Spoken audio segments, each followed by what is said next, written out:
สบายดีทุกค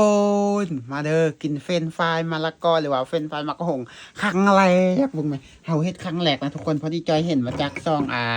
ลูกกะเหลี่ยงแล้วกะของเตหน่อยอยู่ประเทศไทยนะเข้าเจ้าพากันเฮ็ดเฟรนช์ฟรายมะละกอกินตลอดแล้วจอยกะอยากเฮ็ดตามจอยบ่รู้วิธีเฮ็ดแต่ว่ามื้อนี้จอยกะลองมาเฮ็ดเบิ่งมื้อนั้นจอยก็เฮ็ดเทื่อนึงแล้วทุกคนจะเอามะกะหงสุกมาเฮ็ดแล้วมันเละหมดบ่ได้กินพอมามื้อนี้จอยเอามะกะหงที่มันยังดิบอยู่แล้วก็มาเฮ็ดนี่ก็คือแบบว่าเป็นตักกินอยู่ทุกคนแต่ว่าก็บ่ฮู้ว่ามันสิแสบบ่ฮู้ว่ารสชาติมันสิเป็นจังไดลองมาชิมเบิ่งตัวแมวก็มักกินแฮงทุกคนจอยลองให้ตัวแมวกินเมื่อกี้อันหนึ่งมันกินอยู่เด้นี่เอามาให้กินมันบ่กินซ้ำเบิ่งไหมคิดว่ามันกินสุดท้ายมันบ่กินครั้งแรกของเฮาเบิ่งชิมเบิ่งทุกคนเบิ่งอันนี้มันซอสมะเขือเทศเอาชิมเบิ่งก่อนแซ่บมันจะออกทั้งในโคตรหนุ่มเลยนะทุกคนแต่ว่าเอาจุ่มมะเขือเทศแล้วมันเผ็ดบุแมนมันเผ็ดมันสมโพดทุกคนว่าเมื่อก่อนนะจอยมักเอามักอันหุ่งหรือว่ามักละกอแบบว่า มันสุกแล้วมาเฮ็ดก็เลยเฮ็ดให้มันเละบ่แสบบ่เป็นกินพอมามื้อนี้มาเอามักหุ่งที่มันยังดิบทุกคนมาเฮ็ดแบบว่าทั้งในโคตรหนุ่มเลยแล้วก็เหนียวแต่ทั้งนอกนี่คือแบบกรอบแห้งเพราะว่าเฮาจุบแป้งทอดน่ะเป็นครั้งแรกของเฮาจอยตั้งใจไปซื้อแป้งทอดอยู่ในเมืองแล้วมาเฮ็ดตามเขาเจ้าเป็นกินอยู่มื้อหน้าสิเฮ็ดเอาถ่ายคลิปให้เบิ่งเด้อว่าเฮ็ดจังไดแซ่บเพื่ออยากให้ตามก็สามารถให้ตามได้คนคือครั้งแรกของเฮานะเฮาบ่คิดนะว่ามันจะเป็นกินสุดท้ายก็แซ่บ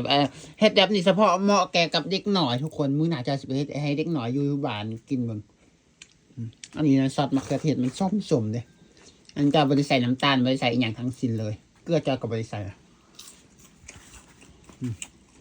แซ่บด้วยทุกคนเสียดายแม่งกลางคืนน่ะมันบ่แจ้งอันนี้เฮาก็หม้อก็ยังต้มหน่ออยู่ทุกคนหน่อยจอดไปหามเต็มหม้อเลยจอดต้มด้วยมันเต็มหม้อเลยบ่ฮู้ว่าตอนใดหูมันจืดอันนี้มันต้มหน่อครับไปหามามื้อนี้นะแซ่บทุกคนเฟรนช์ฟรายมะละกอจอยเฮ็ดมาโคตรหลายว่าถ่ายพอมันสุกมาได้น้อยเดียวเพราะว่ามันกรอบแล้วมันก็หยอบลงน้อยหน่อยลงตอนแรกเอาเฮ็ดเหยื่อใหญ่พอมันกรอบมาละเส้นหน่อยครับแต่ว่าเสียดายแต่ว่าอันนี้มันสมซื่อๆมันซอสมะเขือเทศสมโพดมันเปรี้ยวโพดอันนี้หวานคือสุดๆทุกคนแซ่บแห้งมื้อหน้าจะถ่ายคลิปให้เบิ่งมื้อนั้นจอยเฮ็ดแล้วมันบกเวนพอมาเฮ็ดมื้อนี้แล้วโอ้พอดีแซ่บเอาสมพอแล้วจอยเห็นซองข้าวเจ้าเฮ็ดข้าวเจ้าสิเอามะกะหงสุกเขาจะเอามะกะหงดิบนี่คือจังจอยเอาไว้ครับมันยังดิบเลยทุกคนยังเขียวเอามาเฮ็ดมันก็เลยแซ่บเราจะเห็นเขาเอามักฟักทองเฮ็ดนำซองของเตหน่อยเอาฟักทองเฮ็ดเดี๋ยวจอยสิเฮ็ดตามมือหนาแล้วสำหรับคลิปนี้ขอจบสำนี้แล้วเวลาก็บาย